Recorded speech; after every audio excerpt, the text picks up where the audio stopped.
அருமறை முதல்வனை ஆழி மாயனை கருமுகில் வண்ணனை கமலக் கண்ணனை திருமகள் கேள்வனை தேவதேவனை இருபதமுலடிகள் இறைஞ்சி ஏத்துவாம். ஆன்மலாபம் பகவத்கீதையின் ஸ்லோகங்களின் தமிழ் அர்த்தத்தை நாம் சிந்தனை செய்து கொண்டிருக்கின்றோம். 3வது அத்தியாயம் ஸ்லோகம் 29. பகவான் தொடர்ந்து உபதேசிக்கின்றார்.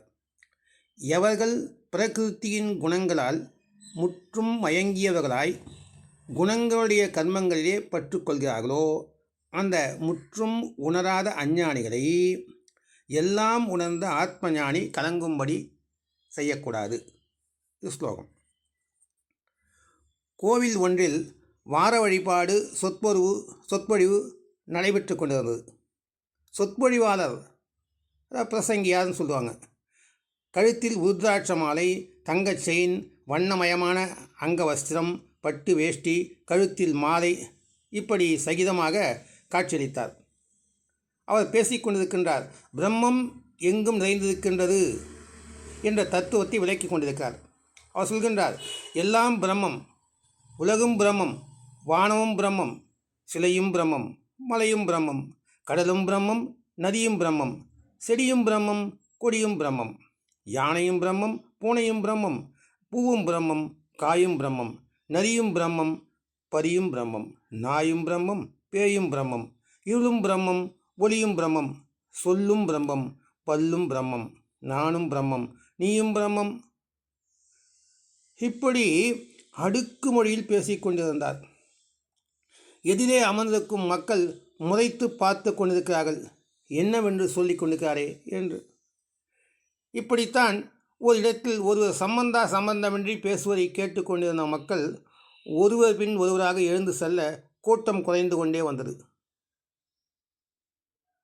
இது வேறொரு இடத்தில் நடந்த விஷயம். ஒருவராக போய்கொண்டே இருந்தார்கள். கடைசியில் 2 பேர்கள் மட்டும் முடியும் வரை உட்கார்ந்திருந்தார்கள். அந்த பேசியவர் சொன்னார், நீங்களாவது கடைசி வரை இருந்து பேச்சை கேட்டதுக்கு மிகவும் நன்றி என்றார். அந்த இருவரும் சொன்னார்கள், மன்னிக்கவும், தாங்கள் அமர்ந்திருக்கும் அந்த கம்பளத்தை பெட்ஷீட் எடுத்து போகவும் இந்த அரங்கத்தை பூட்டிவிட்டு போகவும் தான் நாங்கள் இருவரும் காத்திருக்கிறோம் என்று சொன்னார்கள்.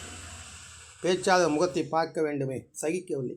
அதை போல இந்த கோயிலில் பேசுகின்ற பேச்சாளர் ஏதோ அவருக்கு தெரிந்த மொழியிலே பேசிக்கொண்டிருந்தார், மக்களுக்கு தெரிந்த மொழியில் பேசவில்லை. அப்படி இந்த கதையில் வரக்கூடிய மக்கள் எழுந்து போகவில்லை. ஆனால் சொற்பொழிவாளர் ஏதோ பெரிய விஷயம் சொல்லப் போகின்றார், இவ்வளவு அடுக்கு மொழியில் பேசுகின்றாரே என்று புரியாத போது கூட உட்கார்ந்திருந்தார்கள். அந்த நேரத்தில் கோவில் யானைக்கு கோபம் வந்துவிட்டது. யானைக்கு ஏன் கோபம் வந்தது என்று கேட்க முடியாது. மனிதனாக இருந்தால் கேட்கலாம். அவன் அப்படி கேட்டால் மேலும் 2 மடங்கு கோபமும் வரலாம். அந்த யானை கோபம் வந்து தறிகட்டு ஓடி வந்தது. மக்கள் கூட்டத்தை பார்த்தும் அந்த திசையில் வரவே சொற்பொழிவை கேட்டுக்கொண்டிருந்த பொதுமக்கள் அலறி அடித்து கொண்டு ஓடினார்கள். யானை மாலையும் கழுத்துமாக இருந்த அந்த சொற்பொழிவாரை பார்த்துவிட்டது. அவரை துரத்தியது. அவருக்கோ பெரியதாக இருந்த தொந்தி அந்த தொப்பையை தூக்கி கொண்டு ஓடுவது மிகவும் சிரமமாக இருந்தது. திரும்பி பார்த்து கொண்டே ஓட யானையும் விடாமல் விரட்டியது. திரும்பி யானையை பார்ப்பதும் அந்த சாலையை பார்ப்பதுமாக ஓடிய அந்த சொற்பொழிவாளர் சாலையின் ஓரமாக இருந்த தரை கிணற்றை கவனிக்கவில்லை. அதில் விழுந்து விட்டார். யானை கிணறு வரை வந்து எட்டி பார்த்துவிட்டு திரும்பிவிட்டது. கிணற்றில் விழுந்த அந்த சொற்பொழிவாளர், காப்பாற்றுங்கள், காப்பாற்றுங்கள், யாராவது காப்பாற்றுங்கள் என்று கூக்குரலிட்டார்.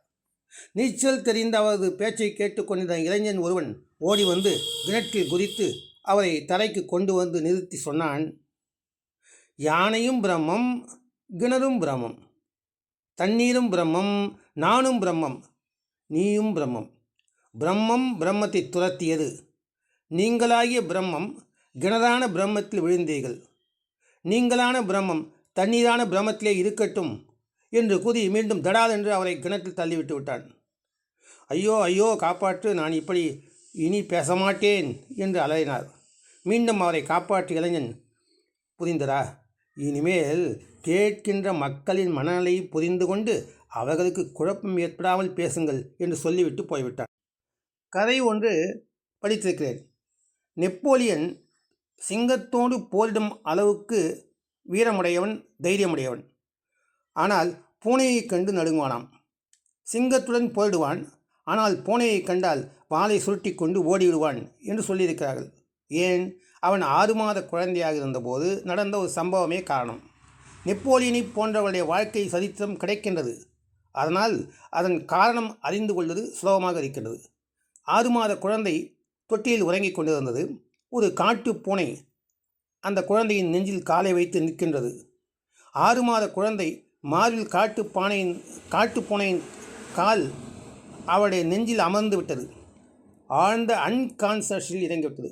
ஆழ்மனதில் அந்த பதிவு பூனை நிற்கின்ற காட்சி இறங்கிவிட்டது.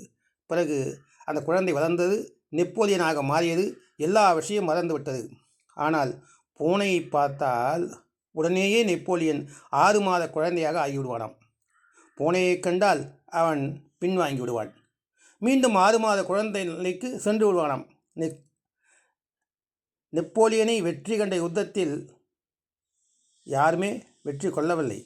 ஆனால் நெல்சன் என்பவர் நெப்போலியனை வெற்றி கண்ட யுத்தத்தில் நெல்சன் சொன்னாராம். என்ன செய்தார்? 70 பூனைகளை கயிற்றில் கட்டி எடுத்து வாருங்கள் என்று சொன்னாராம். நெல்சன் நெப்போலியனை வெற்றி கண்டார். அந்த நெல்சன் 70 பூனைகளை கயிற்றில் கட்டி அந்த போர்க்களத்துக்கு அழைத்து சென்றதாக மனோவிஞ்ஞானிகள் சொல்கின்றார்கள். பூனைகள் எதிரே இருந்தன. சேனை பின்தொடர்ந்தது. நெப்போலியன் பூனைகளை பார்த்தவுடன் தனது தோழர்களிடம், இப்பொழுது நான் எதுவும் செய்ய முடியாது என்ற நினைவு நழுவிவிடுகின்றது என்றான். அர்ஜுனன் கிருஷ்ணனிடம் சொன்னதும் இதுதான். எனது காண்டீவம் நழுவுகின்றது, எனது தேகம் தோண்டு விடுகிறது, சண்டையிட என்னால் முடியாது. ஏன் என்றால் இவர்கள் என் அன்புக்குரியவர்கள் என்று கூறியது போல இருக்கிறது. இதில் இருக்கின்ற என்னுடைய உறவினர்கள், என்னுடைய அந்த மனமயக்கம்தான். யார் என்னுடையவர், யார் அயலானவர்கள்? நெப்போலியனுக்கு பூனையிடம் பயம். பூனையை பார்த்தவுடன் 6 மாத குழந்தை ஆகிவிட்டான். அவன் போரிடும் நிலையில் இப்பொழுது அவன் இல்லை. அதே தினம் முதல் முறையாக நெப்போலியன் தோல்வியுற்றான். நெல்சன் தோற்கடிக்கவில்லை, பூனைகள் தோற்கடித்தன என்பது அதிகமான பொருத்தம். நெல்சனுக்கு அவ்வளவு திறமை கிடையாது. நெப்போலியன் மிக அற்புதமான மனிதன். ஆனால் அத்தகைய அற்புதமான மனிதன் கூட ஹிப்னாடைஸ் ஆகிவிடுகிறான். நாம் அனைவரும் இவ்விதமே வாழ்கின்றோம். அர்ஜுனுக்கு என்ன ஆயிற்று? இவ்வளவு வீரமுள்ள மனிதன், இதுவரை ஒரு கேள்வியும் கேட்டு அறியாதவன், திடீரென்று யுத்த பூமியில் நின்று இத்தகைய சிதறிய சித்தமும் வீரமற்ற மனமுமாக ஏன் ஆனான்? ஏனென்றால் குழந்தை பருவத்தில் தன்னுடையவர்கள் என்று அறிந்து இருந்த அவர்களோடையே இன்று போரிடும் நிலைமை ஏற்பட்டிருக்கிறது. குழந்தையிலிருந்து என்னுடையவர் என்று நம்பியிருந்தார்கள். அவர்களோடு இன்று சண்டையிடும் நிலைமை. குழந்தை பருவத்திலிருந்தே இவர்கள் என் சகோதரர்கள், இதில் சிலர் உறவினர்கள், சிலர் முப்பாட்டினார், சிலர் தாய் வழி மாவன், சிலர் தந்தை வழி வந்தவர்கள், சிலர் நண்பர்கள், சிலர் குரு, இவர்கள் அனைவருமே எதிரே நிற்கின்றார்கள். அப்போ எல்லோருமே என்னுடைய என்ற சொல்லுக்கு அர்த்தமாக விளங்குகின்றவர்கள். அப்பொழுது என்னுடையவும் சூழ்ந்து கொண்டு எதிரே நிற்கிறது. அந்த என்னுடைய என்பதன் மேலேயே நான் கை வைப்பதா, நான் அம்பு செலுத்துவதா? அவன் அகிம்சைவாதியாகிவிட்டான் என்பதில்லை. இந்த என்னுடைய என்பது இல்லாதிருந்தால் அந்த யுத்தத்தை வேரோடு பிடுங்கி வைத்திருப்பான் அர்ஜுன். அவன் கை ஓயாது அந்த யுத்தத்தில் ஜெயிக்கின்றவரை. ஆனால் இங்கே என்னுடைய என்பது மனமயக்கம் ஆகிவிட்டது. இயற்கையில் குணங்கள் இருக்கின்றன. அர்ஜுனா, சாதாரண மனிதன் அந்த குணங்களால் மயக்கமடைந்து வாழ்கின்றான் என்று சொல்லுகின்றார் பகவான்.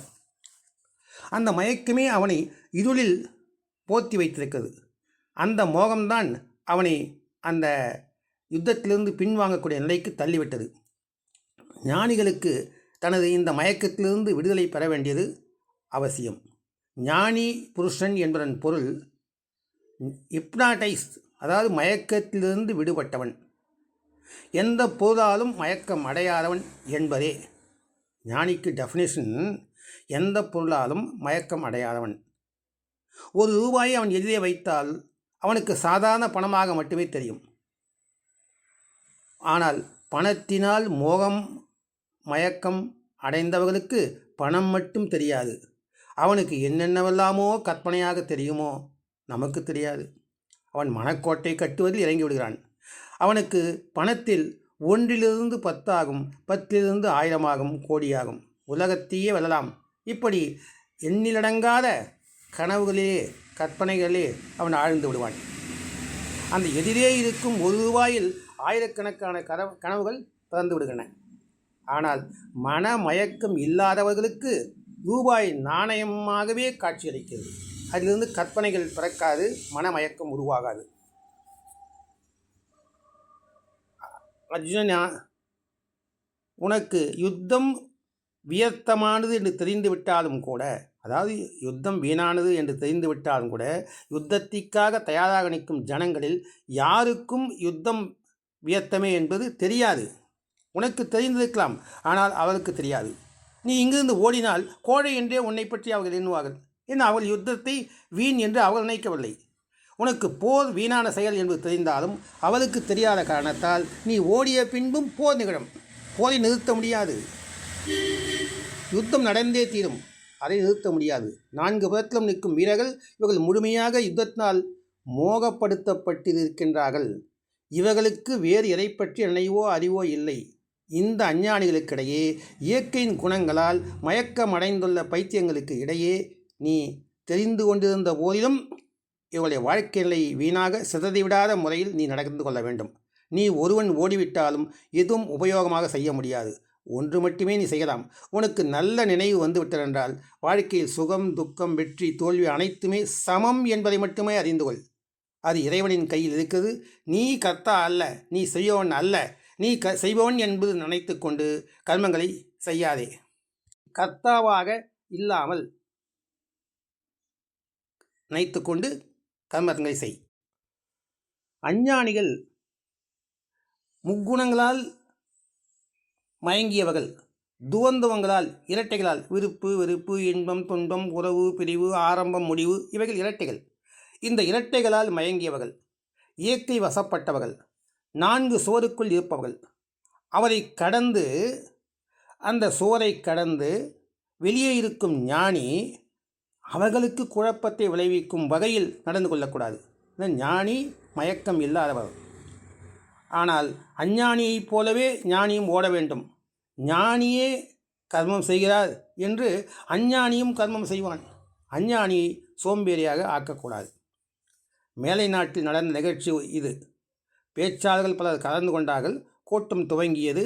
காலை 10 மணிக்கு ஒரு பேச்சை துவங்கினார். காலை 10 மணிக்கு. மதியம் 1 மணி வரை பேசிக் கொண்டிருந்தவர் சொன்னார், இனிமேல் விஷயத்துக்கு வருவோம் என்றார்.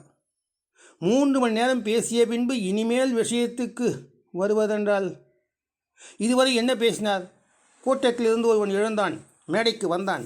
கால் சட்டை பையில் பேண்ட் பாக்கெட்டில் கையை விட்டு எடுத்து மேடை மேலே இருந்த அந்த மேஜையில் வைத்தான்.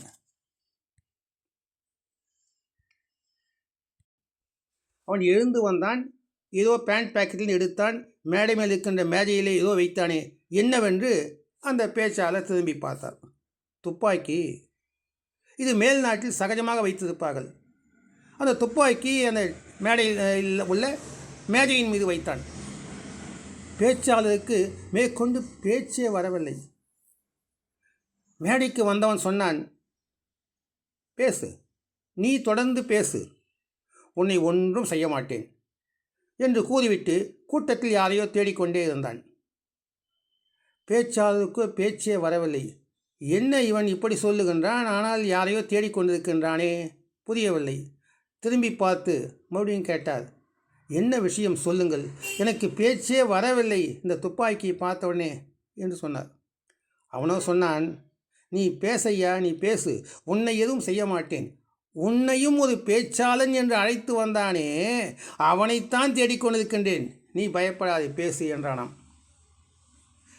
இன்னும் சற்று நேரம் பேச மாட்டார்களா என்று நினைக்கும் போதே பேச்சு முடிந்து விட வேண்டும். வேதாந்த தத்துவங்கள் இன்று வரை மக்களிடையே பரவாமல் இருப்பதற்கு இதுவும் ஒரு காரணம். தத்துவம் பேசுபவர்கள் புத்தகத்தில் உள்ள வடமொழி கலந்த சொற்களை அப்படியே பயன்படுத்தி அப்படியே பேசுகின்றார்கள். அதற்காக தமிழாக்கம் செய்ய வேண்டும் என்று நான் சொல்லவில்லை. அதை பொருள் புரியும்படியாக இந்த காலத்தில் கேட்பவர்கள் தெரிந்து கொள்ளும்படியாக அவர்களுடைய மனநிலைக்கு இறங்கி வந்து சொல்ல வேண்டும் என்று சொன்னால் குருமார்களுக்கும் நூல்களுக்கும் துரோகம் இழைத்து விட்டது போல பேசுகின்றார்கள் அவர்கள். பேசுவது எதிரே அமர்ந்திருப்பவருக்கு புரியக்கூடிய பாணியில் இருக்க வேண்டும். தொடர்ந்து பார்க்கலாம். ஓம் தத்சத் ஸ்ரீகிருஷ்ணாய பரபிரம்மணே நமக.